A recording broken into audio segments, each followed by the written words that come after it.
Olá, o meu nome é Caroline Vargas e sou missionária da Igreja Missão Cristã Integral aqui em Maringá. Bom, gente, gostaria hoje de falar da minha enorme alegria e gratidão de poder vir aqui compartilhar uma pequena palavra sobre o seu chamado, né? Ou o nosso chamado. E como nós podemos consagrar o nosso chamado para Deus. Então, gostaria de ler com vocês um texto onde uma vez eu li um livro que trazia muito claro essa visão do chamado de Deus, como nós devemos obedecer, né, o nosso chamado e realizá-lo da melhor forma que você conseguir. E é um pouco sobre isso que eu gostaria de compartilhar, tá bom? Eu vou fazer algumas perguntas, né? E eu gostaria que você pegasse uma caneta e pudesse anotar para que você possa refletir e ao final deste áudio você possa estar em um momento de oração pela sua vida, pelo seu chamado, porque antes da gente aprender técnicas, histórias, recursos, assuntos novos a respeito da prática do nosso chamado, a gente tem que cuidar de nós. Nós temos que realmente ter um momento, né, de renovo com o Senhor, um tempo de reflexão, de autoavaliação, né, e de submeter realmente a perguntas que vai nos levar a respostas para ver se a gente precisa de um realinhamento, um reposicionamento, ou se realmente a gente está percorrendo o caminho pelo qual Deus já estabeleceu para cada um de nós, tá bom? A primeira pergunta é: de uma nota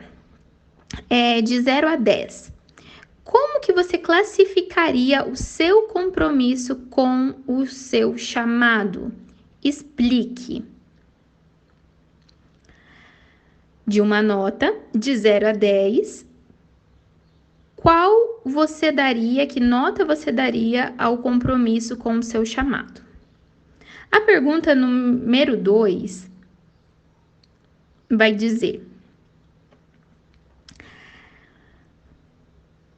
o que aconteceu com Isaías depois que ele ouviu o chamado de Deus? A referência bíblica está de acordo com o texto que nós vamos trabalhar. E a resposta para essa pergunta você vai ter o tempo de meditar em Isaías 6, do 1 ao 8.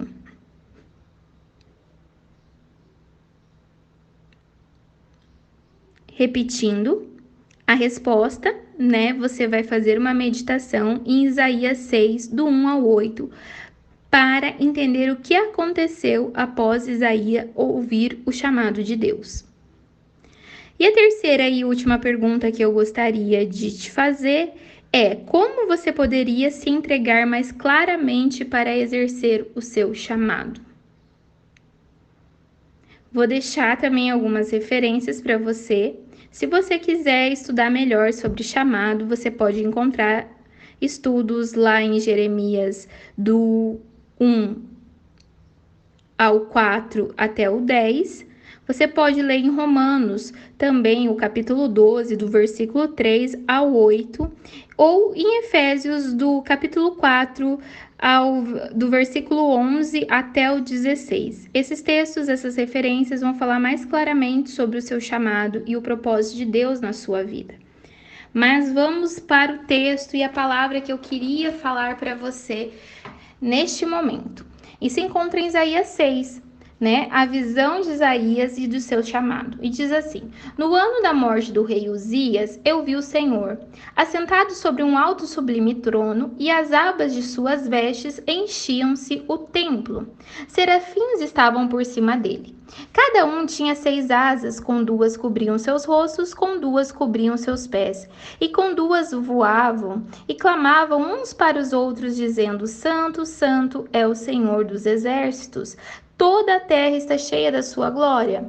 Os umbrais das portas se moveram com voz do que clama, e o templo se encheu de fumaça. Então eu disse: ai de mim, eu estou perdido, porque sou homem de lábios impuros e de hábitos no meio de um povo de lábios impuros. E os meus olhos viram o Rei dos reis, o Rei, o Senhor dos exércitos. No versículo 6 diz assim: Então um dos serafins voou para mim, trazendo à mão uma brasa viva que havia tirado do altar com uma pinça, e a brasa tocou em minha boca e disse: Eis que essa brasa tocou em seus lábios, a sua iniquidade foi tirada e o seu pecado foi perdoado. Depois disso, ouvi a voz do Senhor que dizia: A quem enviarei e a quem de ir por nós? E eu respondi: Eis-me aqui, envia-me. Então ele disse: Vá e diga ao povo: ouçam, mas sem entender. Vejam, mas sem perceber. Torne invisível o coração deste povo, endureça-lhes os ouvidos e feche os olhos deles, para que não venha a ver com os olhos e a ouvir com os ouvidos e entender com o coração, e se convertam e sejam curados. Então eu perguntei: Até quando, Senhor? E ele me respondeu: Até que as cidades estejam em ruínas e fiquem sem habitantes, as casas sem moradores e a terra esteja em ruínas e devastadas. E o Senhor afaste dela o povo no meio da terra, sejam muitos os lugares abandonados. Mas, se ainda ficar a 10ª parte dela, tornará a ser destruída, com o terebinto e com o carvalho, dos quais, depois de derrubados, ainda fica o toco. Assim, a santa semente será o toco. Olha só, gente, nós precisamos entender que a visão, gente, e o chamado de Isaías tem muito a ver com o meu e o seu chamado. E agora eu gostaria de que você fechasse seus olhos nesse momento e que você pudesse levar cativo seus pensamentos ao Senhor. Senhor, meu Deus e meu Pai, eu te apresento essa palavra, Senhor, essa palavra que desde o momento que eu tive o entendimento, ela queima em meu coração. Essa palavra, Senhor, que trouxe, Senhor, para minha vida, para o meu chamado, um entendimento muito maior da responsabilidade que eu tenho.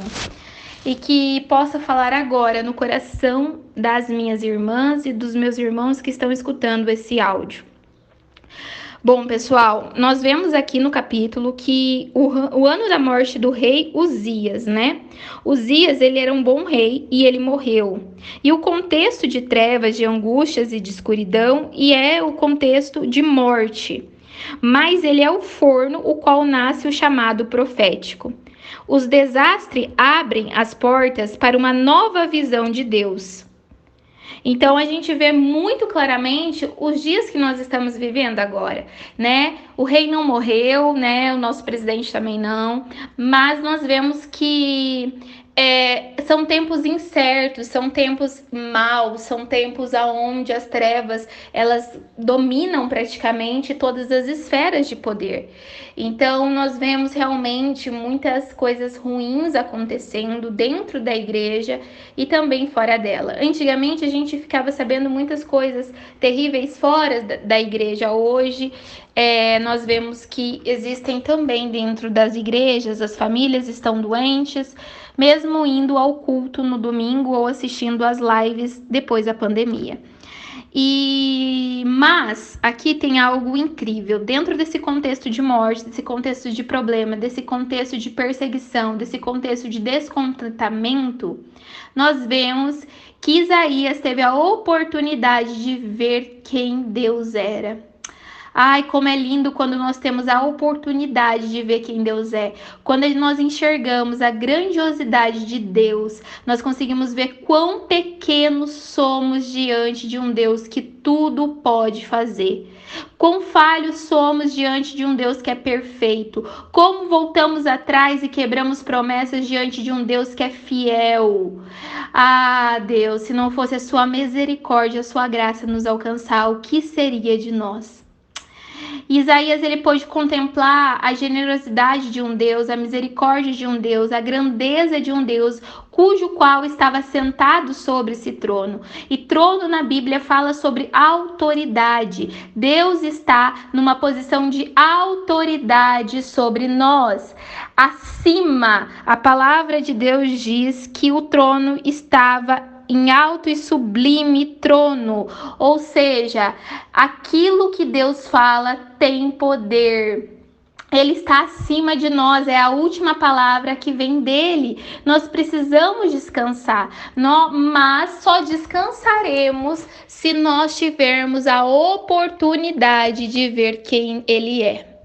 Se nós entendermos a sua grandiosidade, então nós podemos confiar num Deus que tudo faz para o nosso bem.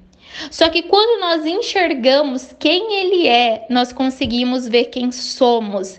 E quando nós vemos quem somos, nós nos arrependemos. E nós falamos para o nosso Abba: ai de mim, Senhor, porque eu me perdi, porque eu tive motivações erradas, porque eu fui atrás de benefícios próprios, porque eu quis que meu nome fosse exaltado. Ai de mim, Senhor, porque eu sou uma mulher de lábios impuros. Ah, Deus, me perdoa, Senhor, todas as vezes que eu quis roubar a tua glória, que eu quis os créditos para mim, que eu quis que o meu nome fosse exaltado, que eu quis que eu fosse reconhecida entre todos. Ah, Senhor, me perdoa, porque todas as vezes que eu achei que era por causa das minhas habilidades, das minhas forças, dos meus talentos, ai de mim, Senhor, porque eu não reconheci, Senhor, na grande maioria das vezes, que era pelo Senhor e era o Senhor que fazia todas as coisas. Pessoal, normalmente quando a gente tem uma experiência tão forte de ver quem é Deus, a gente consegue entender quão pequenos somos.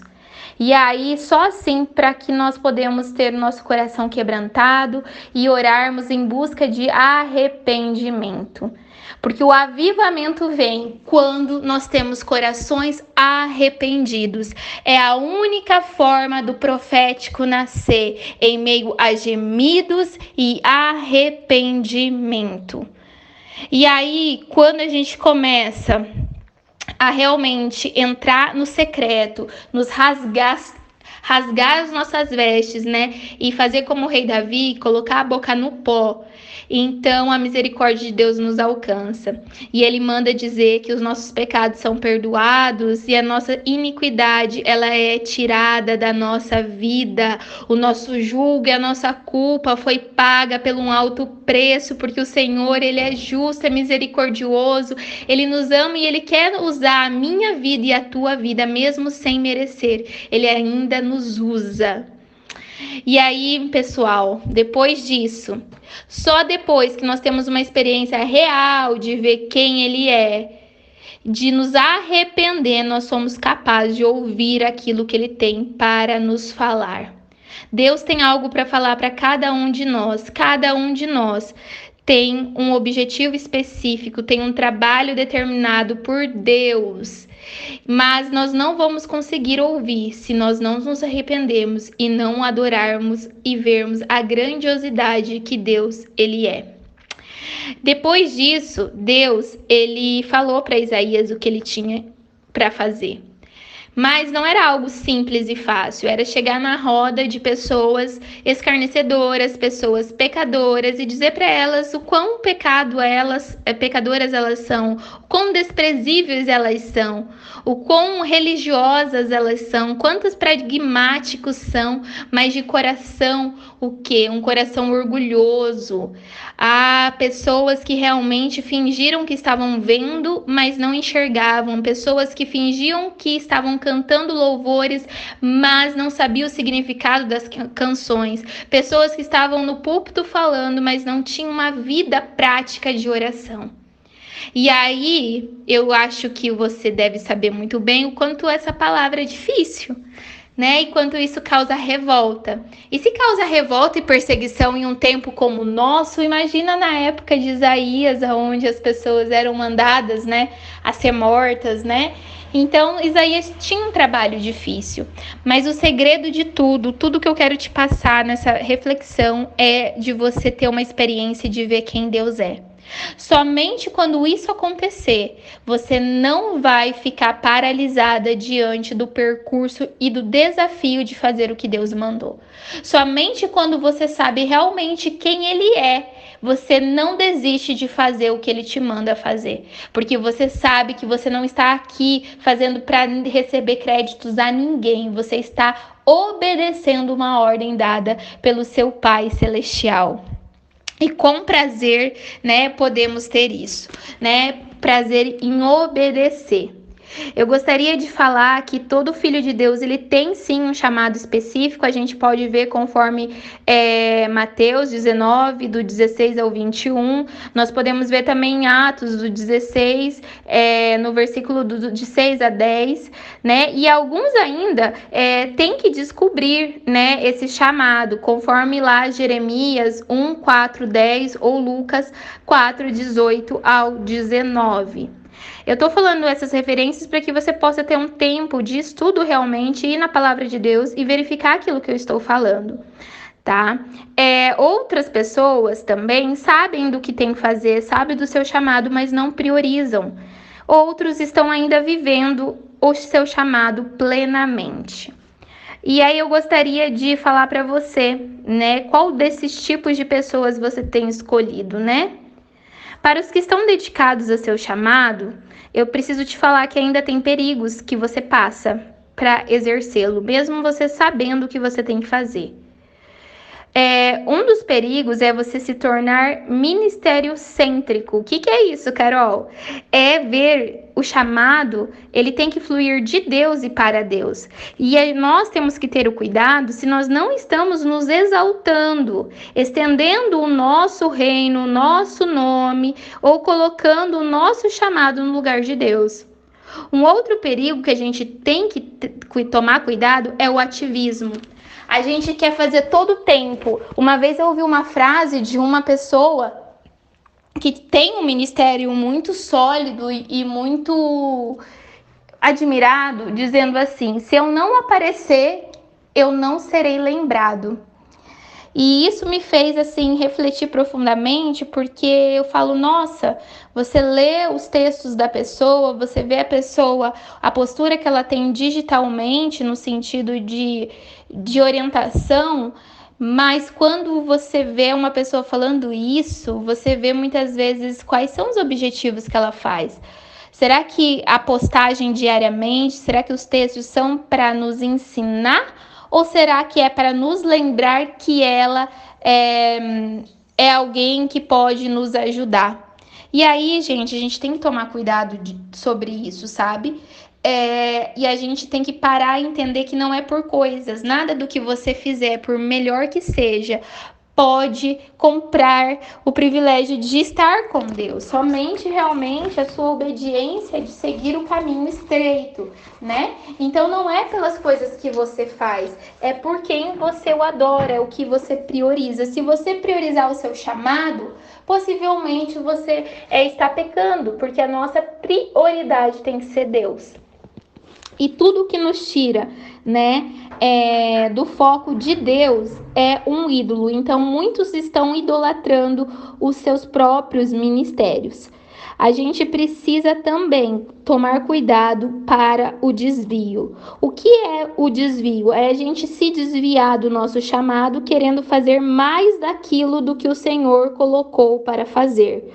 Ou fazer diferente porque nós gostamos, porque nós achamos que está na moda, porque todo mundo está fazendo. Lembre-se daquilo que Deus te deu e faça independente as circunstâncias, tá? E nós devemos nos especializar na área do nosso chamado, tá? Tito lá em 2:1-10 vai dizer também isso. Um outro perigo é a desobediência. Nós podemos ser chamados e ainda ser desobediente, conforme 1 Samuel 9:15 ao 27. Uma coisa interessante, gente, é entender que nós, para exercer o nosso chamado, nunca seremos únicos. Nós vamos precisar de uma equipe, nós vamos precisar de pessoas. Uma equipe é indispensável para o nosso chamado, porque nós não podemos cair, né, em trabalhar de forma solitária. Você precisa ter realmente um irmão, uma igreja para exercer aquilo que Deus colocou, né, nas tuas mãos. E o voluntariarismo. Ó, eu acabei aqui me gaguejando aqui, gente. O voluntariarismo, ele existe uma diferença marcante entre voluntários e chamados, porque o voluntário, ele em algum momento vai achar que deve ser reconhecido ou agradecido pelo trabalho que ele desenvolveu. Já os chamados, eles estão agradecidos por terem a oportunidade de realizar o seu chamado. Então, olha só essa meditação para o seu coração. E eu espero que realmente você possa começar um ano de 2020 tendo a certeza daquilo que Deus te entregou, tendo uma experiência genuína com o teu Senhor, o teu Deus e o teu Pai. E não importa os problemas, as dificuldades que estão a vir. Quando você tem essa experiência genuína, você entende que tudo vale a pena.